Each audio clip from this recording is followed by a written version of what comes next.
Good morning, and welcome. Today's important question: should we ban single-use plastic bottles to help our environment? Plastic waste is a visible problem, and opinions on solutions are strong. It affects us all. Our guests are Sarah Green, an environmental activist supporting a ban, and Tom Miller, a small business owner with concerns. Welcome. Each will present their views, then discuss and offer final thoughts. Let's begin with Sarah Green. Thank you, Alex. Yes, I firmly believe we must ban single-use plastic bottles. The time for small changes is over. We need decisive action now.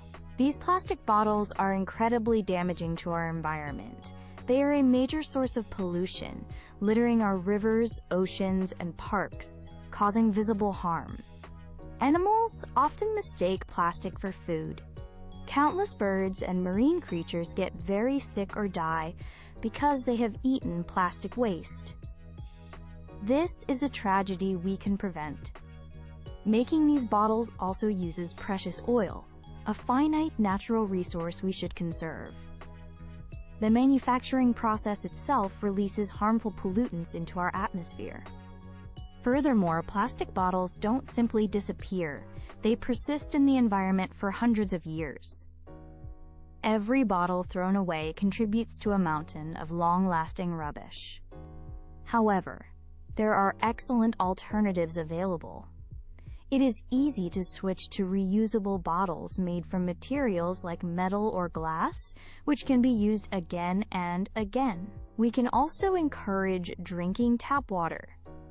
In many countries, tap water is safe, healthy, and significantly cheaper than buying bottled water. We should also invest in more public water fountains. Making this shift is essential for a cleaner world and for the well-being of future generations. We must take responsibility for the waste we create. Thank you, Alex.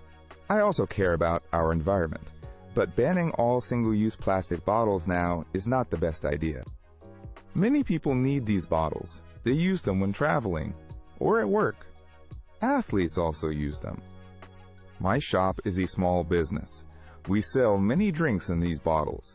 It is important for our income. If there is a ban, some businesses might close.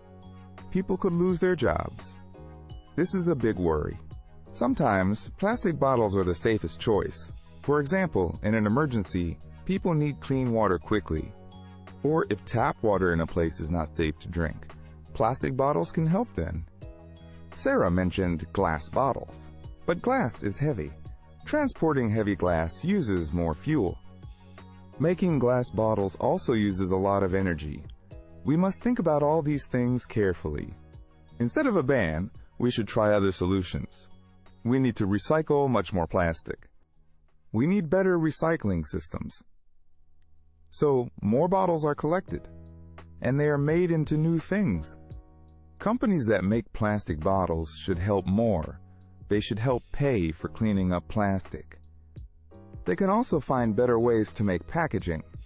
We can encourage people to use reusable bottles more, but a ban is too extreme right now.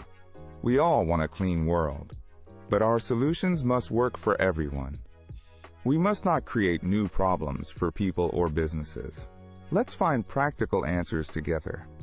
Tom mentions reliance on plastic bottles. However, we adapted before widespread plastic use, and we can adapt again. It's about shifting habits for a greater good. He also worries about businesses. But change brings new opportunities, like for companies selling reusable alternatives or water purification technologies. Innovation can thrive. Tom suggests better recycling. Unfortunately, recycling alone isn't solving the problem. Global recycling rates for plastic bottles are still far too low to make a significant impact. Much of what we think is recycled still ends up as pollution.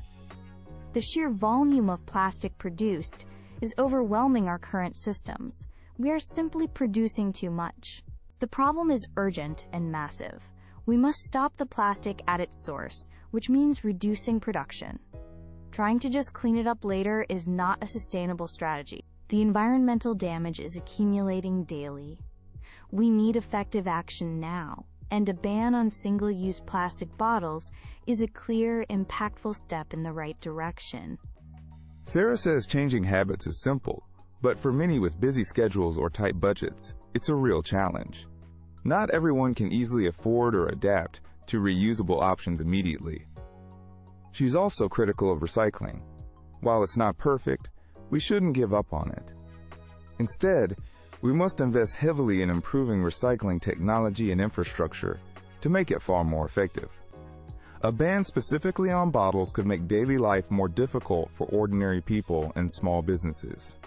We need to be careful not to create unintended hardships. And are bottles the only issue? What about other single-use plastics like food packaging or cups? A bottle ban is a narrow fix for a much wider problem. Let's consider more comprehensive and proven solutions. Deposit return schemes, for instance, have successfully boosted recycling rates in other places by offering a financial incentive. We need practical, well-thought-out measures that genuinely reduce overall plastic waste without disproportionately affecting people's lives or the economy. A sudden ban might be too disruptive. Thank you both for those points. Sarah, Tom mentioned that a ban could hurt small businesses. If a ban were to happen, what kind of support could be offered to help these businesses adapt? That's a fair concern. Governments could offer financial help, like grants or tax breaks, for businesses to switch to eco-friendly alternatives. There would also be new market opportunities for selling sustainable products, creating different kinds of jobs. Tom, Sarah argues that recycling isn't effective enough to quickly solve the plastic problem. If we don't ban bottles, how can we ensure other methods like improved recycling will genuinely make a fast enough difference? We need a multi-pronged approach. This includes making producing companies legally and financially responsible for the end of life of their products. We also need significant public and private investment in new recycling technologies and widespread public education campaigns to change consumer behavior. To summarize, single-use plastic bottles cause enormous and undeniable harm to our planet. They are filling our oceans, choking our wildlife, and polluting our land for centuries to come. We have seen that viable and good alternatives are readily available. Reusable bottles, tap water, and better public water infrastructure can easily replace this unnecessary plastic. The problem of plastic pollution gets worse every single day we delay action. We cannot afford to wait for slow, incremental changes when the crisis is already upon us. The time for half measures is over. Banning these wasteful bottles is a brave and necessary step. It is a clear statement that we choose to protect our planet over a small amount of temporary convenience. Let's make that choice for a cleaner, healthier future for everyone. Let us show that we value our environment and are willing to act decisively to preserve it. To conclude, a ban on plastic bottles, while well-intentioned, could cause real problems for ordinary people and small businesses. There are other effective ways to tackle plastic waste. We should focus on better recycling, making it easier and more efficient. Companies must also take greater financial and practical responsibility for the life cycle of their packaging.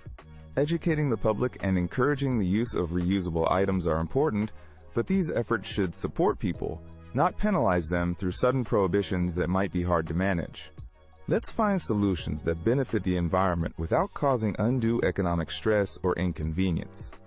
We need balanced, practical changes, not measures with potentially harmful side effects that disrupt lives and livelihoods. Thank you, Sarah Green and Tom Miller, for this insightful debate. We've heard compelling arguments for banning plastic bottles, and also important concerns about the impacts and alternative solutions. We hope this discussion has provided our audience with much to consider on this vital topic. Thank you for joining us.